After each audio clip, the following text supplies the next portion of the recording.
Hi there, this is May. So ayan guys, isa na namang napakasimpleng sketch po ang ating gagawin sa ngayon. Ito po ay isang ibon.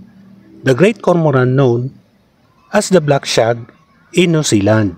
Formerly also known as the Black Cormorant across the Northern Hemisphere. The Black Cormorant in Australia and the Large Cormorant in India is a widespread member of the Cormorant family of seabirds.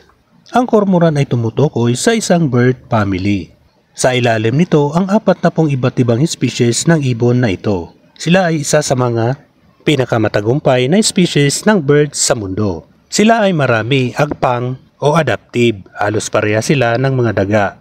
Ang uri ng ibong na ito ay kilala bilang isa sa mga ibong magaling lumagoy maliban pa sa kakayahan nilang lumipad sa malalayong distansya.